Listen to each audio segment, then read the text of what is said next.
check hello check check hello check hello check रोज hello check hello check hello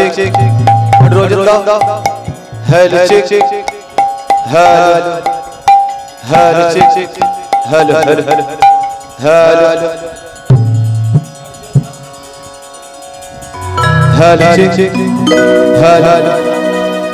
hello check hello check hello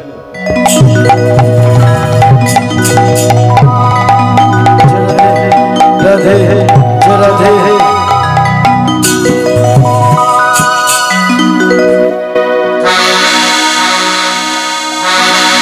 Hari Krishna Hari Krishna Krishna हरे हरि हरि राम हरि राम राम राम हरि हरि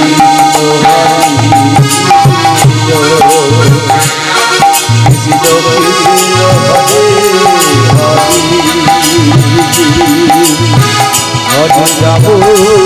हरि राम राम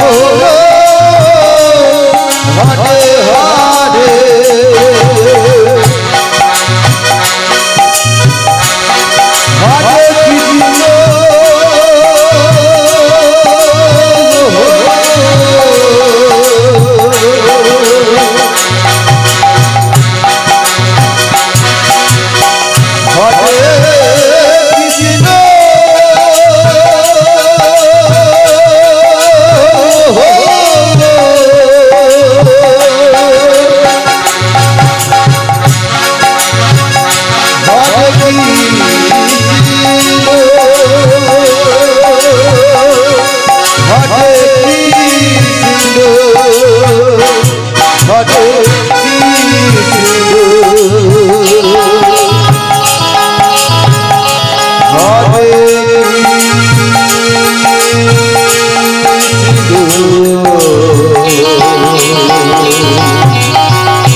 हरे कृष्ण नाम जपना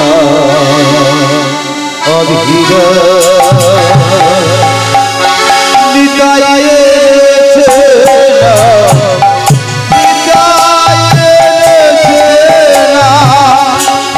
Nero प्रभु हरे कृष्ण नाम जपना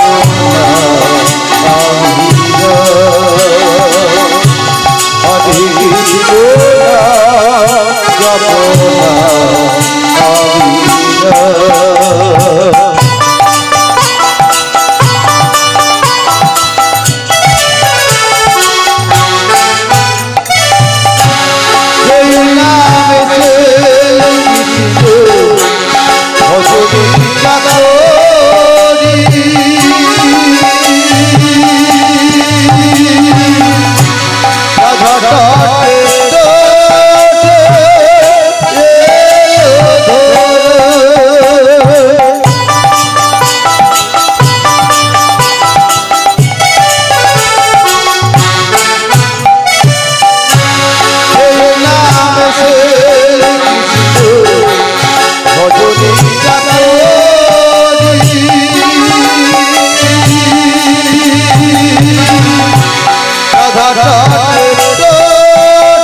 সমিত ভক্তমণ্ডলী এবং আমার গৌর ভক্তিমতী মায়েরা, আজকের আপনাদের এই মহতী হরিসভাতে আসতে পেরে আমি নিজেকে খুব আনন্দিত এবং গর্বিত বোধ করছি। সেই সঙ্গে আপনাদের পদরেরও আপনাদের আশীর্বাদ মাথায় এবং আমি আমার আন্তরিক রীতি শুভেচ্ছা জানিয়ে আমি শুরু করলাম আমার হরি কথা, আমি শুরু করলাম আমার কৃষ্ণ কথা। 514 বছর আগে নদিয়ার ছেলে নিমাই ঠিক এইরকম একটা দিনে রাতের অন্ধকারে চিরকালের মতো নবদ্বীপ ত্যাগ করে চলে গিয়েছিলেন। কিন্তু যাবার আগের দিনে শচীদেবী তুলসীতলায় সন্ধ্যা দিচ্ছিলেন। নিমাই প্রভু কাঁদতে কাঁদতে মায়ের চরণ দুখানি জড়িয়ে ধরে একটা কথা বলতে পেরেছিলেন, মা, সংসার অনিত্য, প্রবঞ্চ, মায়াময়, যত কম থাকা যায় তত মঙ্গল। তখনই আপনাদের মা শচীদেবী বুঝতে পেরেছিলেন আমার নিমাই চিরকালের মতো হারিয়ে যাবে। তাই সেই দিন সন্ধ্যাবেলায় ভক্তমণ্ডলী মায়েরা আস্তে আস্তে নিমাইয়ের দুয়ারের সম্মুখে মাদুর পেতে শুয়ে পড়েছিলেন, যাতে নিমাই যাওয়ার আগে মায়ের দেহে আঘাত করবে। মা চরণ দুখানি জড়িয়ে ধরে কাঁদতে কাঁদতে বলবে, নিমাই ছেড়ে যাস না।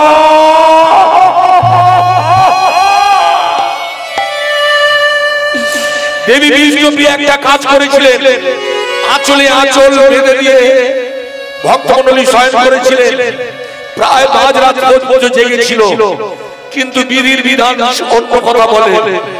ঠিক যখন তৃতীয় প্রহরে ঘুমিয়ে পড়লেন, রাতের অন্ধকারে বাদরটা খুলে 14 বছরের দেবী বিষ্ণুপিয়াকে কাঁদিয়ে আপনাদের ভগবান গৌরী 24 বৎসর শেষ যেই মাঘ মাস তার শুক্র প্রভু করিলা সন্ন্যাস করিয়া প্রভু গুরু নমস্কারী বদন ভরিয়া করা বলে কৃষ্ণ মুরারি।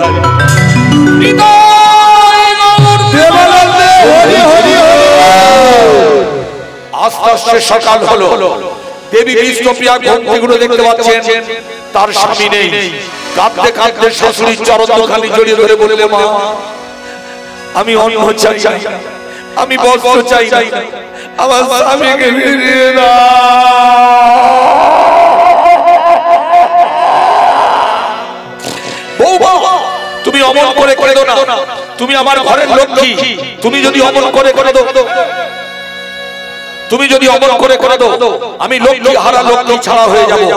তাই আমি তোমায় বলছি, আমার নিমাই চলে যেতে পারে, আমি তো মরিনি, আমি তো যাইনি, আমি তোমাকে কল্যাণ করে রাখবো। ভক্তমণ্ডলী মায়েরা, তারপর নিমাইয়ের মা বুঝতে পারলেন আমার নিমাইকে যখন পাওয়া যাবে না, তিনি প্রতিজ্ঞা করলেন, কিছুতেই আমি মেনে নেব না। আমি জানি যে সন্তান সন্ন্যাস ধর্ম গ্রহণ করে ঘর থেকে চিরকালের মতো সংসার ত্যাগ করে চলে যায়, সেই সন্তান একটা দেশে একটা জাতিকে উদ্ধার করে দেয়। কিন্তু আমার বৌমা পাগল হয়ে যাবে, উন্মাদিত হয়ে যাবে, আর আমি বসে বসে কাঁদবো, তা হতে পারে না। বৌমার জন্য নিমাইকে ধরে নিয়ে আসবো, সে যত পাপ হয় হোক।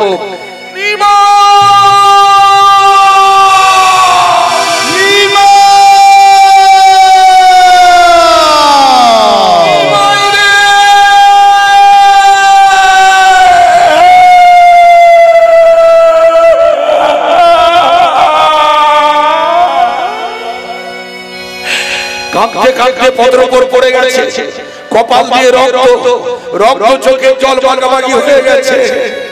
তবু নিমাইয়ের মা নিমাইকে খুঁজে বেড়াচ্ছে। আজও যদি আপনারা নবদ্বীপে যান, নবদ্বীপের বাড়িতে যদি কান পাতেন, এখনো শুনতে পাবেন নিমাইয়ের মা খুঁজে বেড়াচ্ছেন।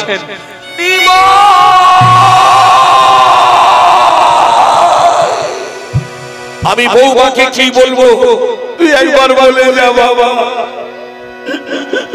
ওই 14 বছরের আমি মুখের দিকে তাকাতে পারছি না। ভক্তমণ্ডলী লক্ষ্য রাখুন, এইভাবে একটা সংসারকে কাঁদিয়ে ভাসিয়ে জলাঞ্জলি দিয়ে অতল তলে তলিয়ে দিয়ে চিরকালের মতো চলে গিয়েছিলেন।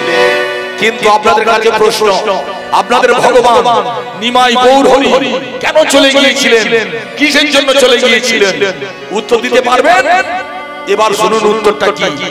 আমাদের সুখের জন্য, আমাদের শান্তির জন্য ভগবান গৌর হরি চিরকালের মতো চলে গিয়েছিলেন।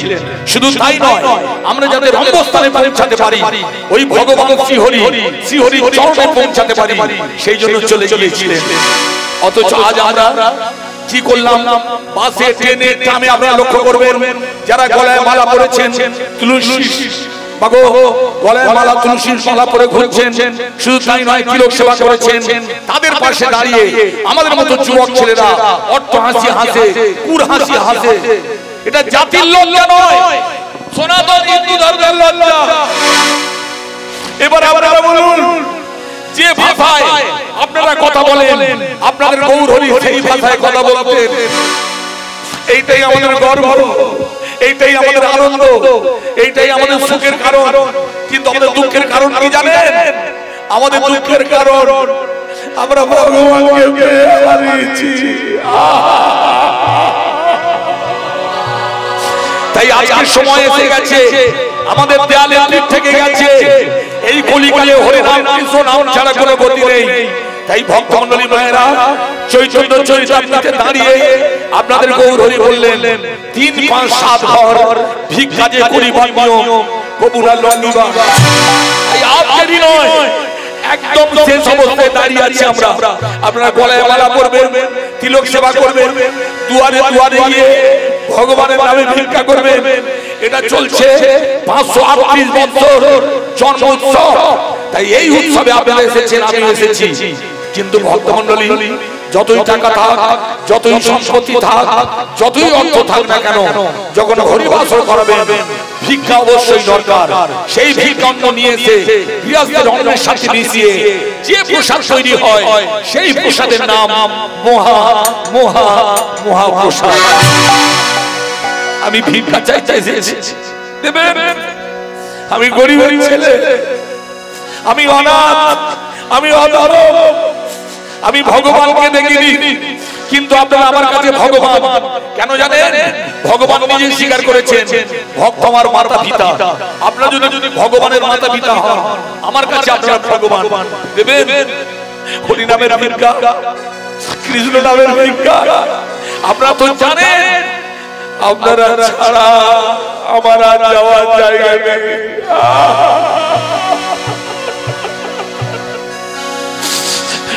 তাই আপনাদের কদরে আপনাদের আশীর্বাদ, হরিনামের ভিক্ষা মাথায় নিয়ে আমিও গঙ্গা জলে গঙ্গা পুজোর মতো চোখের জল দিয়ে শুরু করলাম।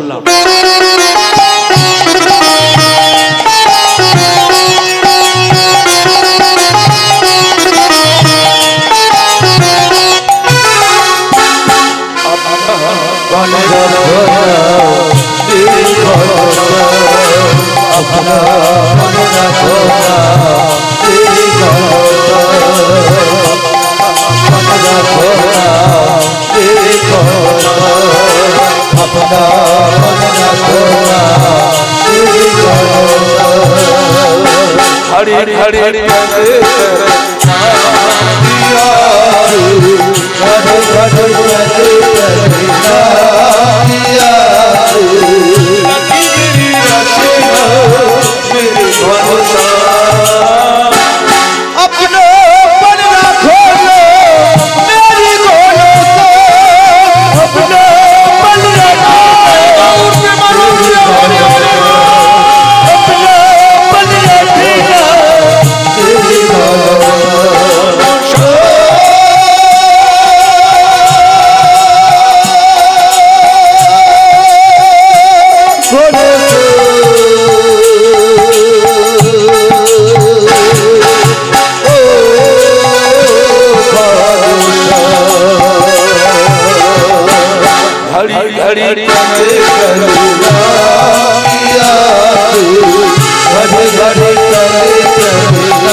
আজকের লীলার বিষয়বস্তু ভক্তমণ্ডলী মায়েরা, আজকের লীলার বিষয়বস্তু হলো নারদের নবজন্ম। নারদ ছিলেন ভগবান শ্রীহরির একজন পরম ভক্ত। তিনি গোলক, বৈকুণ্ঠ ধাম, কৈলাস, ব্রহ্মালয় একটার পর একটা জায়গায় গিয়ে হরিনাম গাইতেন, কৃষ্ণ নাম গাইতেন। তিনি কৃষ্ণ নাম ছাড়া কিছু জানতেন না, কিন্তু জেনে রাখবেন তিনি পিতা ব্রহ্মার কনিষ্ঠ সন্তান ছিলেন। কিন্তু পিতা ব্রহ্মা কোনদিন চাইতো না তিনি নিজের চতুর্মুখে হরিনাম গাইতেন, কিন্তু সন্তান হরিনাম করুক, কৃষ্ণ নাম বলুক, কৃষ্ণ ভক্ত হোক, কীর্তন করে বেড়া, পিতা ব্রহ্মা কোনদিন চাইতো না। তাই পিতা ব্রহ্মা ডেকে জিজ্ঞাসা করেছিলেন, নারদ তুমি কি ভালোবাসো? নারদ দুই বাহু তুলে আস্তে আস্তে বলেছিল, পিতা যদি আমি কিছু ভালোবেসে থাকি সেটা হলো হরিনাম, কৃষ্ণ নাম। আমি তোমার বাবা, আমি তোমাকে সৃষ্টি করেছি, তুমি আমার কথা না বলে ওই ভগবান শ্রীহরির কথা বলছো? তাহলে শোনো, আমি তোমাকে বাধা সৃষ্টি করছি, আজ থেকে হরিনাম কৃষ্ণ নাম বন্ধ করে দাও। পিতা ব্রহ্মা আসতে আপনাদের নারদ বললে, পিতা ব্রহ্মা আপনি আমার পিতা, কিন্তু আপনার পিতা ভগবান শ্রীহরি, তাই আপনি বিবেচনা করে বলুন হরিনাম কৃষ্ণ নাম ছাড়া আমি কিছু জানি না। আমি হরিনাম বলবো, হরিনাম গাইবো, চোখে জল দিয়ে বলবো, ধোয়ার মধ্যে গড়াগড়ি দিয়ে বলবো, স্বর্গ মর্ত্য পাতালে হরিনামটাই আমি বলবো, আর কোনদের দেবীর নাম বলবো না। থামো, আমি তোমার পিতা, তোমার এত বড় শ্রদ্ধা। তাহলে শোনো, তুমি আমার অবাধ্য সন্তান, তুমি যদি মর্তধামে হরিনাম করো, কৃষ্ণ নাম করো, সম্মুখে তোমাকে ভালো বললেও পিছনে তোমাকে লাগানে ভাগানে দেবতা বলবে। বলুক বাবা হয়ে বদনাম চাপিয়ে দিচ্ছে যাতে হরিনাম বন্ধ করা যায়, কিন্তু হরিনাম আমি বন্ধ করব না। জীবাত্মা আর ওই পরমাত্মা সেদিন মিলন হবে, দেহ চলে যাবে, কিন্তু হরিনামের মধ্যে ভক্তমণ্ডলী যখন এখান থেকে চলে যাব, নাম যাবে আর আত্মা যাবে, দেহটা পড়ে থাকবে। তাই হরিনাম আমি বন্ধ করব না। নারদ তুমি কত বড় কীর্তনিয়া, কত বড় হরিনামের গায়ক, কত হরিনাম ভালোবাসো, আজকে আমি কড়ায় গন্ডায় মিশিয়ে দেবো। তুমি যদি হরিনাম করো, তোমার দেহের মধ্যে এত বেশি কাম দিয়ে দেবো, একটা হরিণ যেমন হরিণের পিছনে ছুটে বেড়ায়, তুমি পুরুষ মানুষ হয়ে নারীর পিছনে ছুটে বেড়াবে। কাকুরের জ্ঞান থাকবে না, মাসি পিসির জ্ঞান থাকবে না। শুধু তাই নয়, কলঙ্কের বোঝা নিয়ে তোমাকে দুয়ারে দুয়ারে ঘুরে বেড়াতে হবে। পিতা, এত বড় বদনাম আপনি আমায় দিলেন। Money loss, loss, health loss, something loss, but character loss is everything loss. ভক্তমণ্ডলী, আপনারা বিচার করে বলুন, হরিনাম করলে চরিত্র চলে যায়, কলঙ্কের বোঝা নিয়ে ঘুরে বেড়াতে হবে।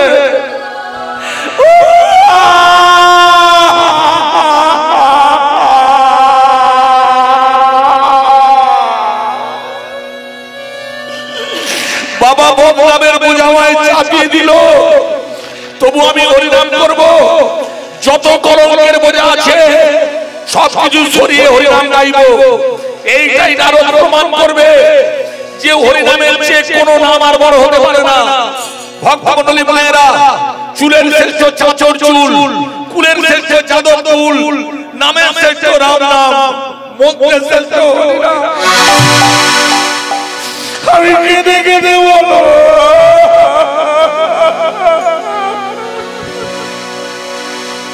আমার বাবা আমায় হরিনাম গাইতে দেয় না। আমি বলবো, তাহলে শুনে রাখো, এত করে বাধা সৃষ্টি করছি তবু তুমি আমার কথা শুনছো না। তাহলে নারদ, আমার দ্বিতীয় অভিশাপটা শুনে যাও। তুমি আমার অবাধ্য সন্তান, মর্তধামে গিয়ে যদি তুমি বিয়ে করো, বিয়ের পর যদি হরিনাম করো, বিয়ের পর যদি কৃষ্ণ নাম করো, তোমার হবে অকাল মৃত্যু।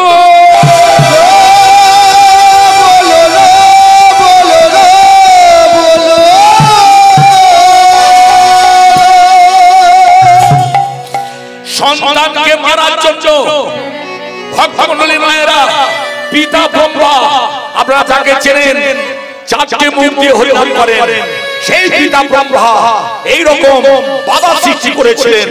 কিন্তু আপনাদের দেখে নেওয়ার পালা, হরিনামের কত ক্ষমতা, হরিনামের কত জাদু, যে শ্মশানে চিতার হাত থেকে হরিনাম গাইতে গাইতে উঠে আসে। শুধু তাই নয়, জমের বাড়ি থেকে হরিনাম গাইতে গাইতে সে ফিরে আসবে। এইটাই তো হরিনাম, এইটাই তো কৃষ্ণ নাম। তবে পিতা, আমি কদিন থাকবো মর্তধামে? 3 কোটি কল্প বৎসর। ওই 3 কোটি কল্প বৎসর আমি এমন হরিনাম করব, এমন কৃষ্ণ নাম করব, 33 কোটি দেবতা আমার হরিনাম শুনতে মর্তধামে নেমে আসবে। শুধু তাই নয়, দেবকুল, ঋষিকুল, মুনিকুল, গন্ধর্বকুল আসবে। এমনকি ভগবান এই হরিনাম শুনতে আপনাদের মতো ভক্ত সেজে আসবে। এবার বলতে পারছেন, এই হরিনাম শুধু আপনারা শোনেন না, ভগবান নিজের নাম নিজের শুনতে ভালোবাসে। আমি গাইব, ভগবান কেঁদে কেঁদে শুনবে। কিন্তু 33 কোটি দেবতা পুজো পেলেও পিতা ব্রহ্মা কোনদিন মর্তধামে পুজো পাবে না। বাপ তার বাপকে মেনে নেয় না। তাই এই অভিশাপ দিয়ে আমি মর্তধামে যাব। ভক্তমণ্ডলী মায়েরা, এবার আপনাদের দেখে নেওয়ার পালা।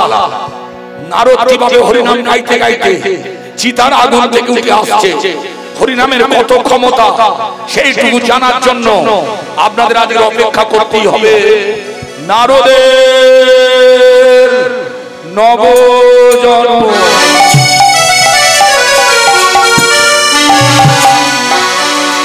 এসো দুটি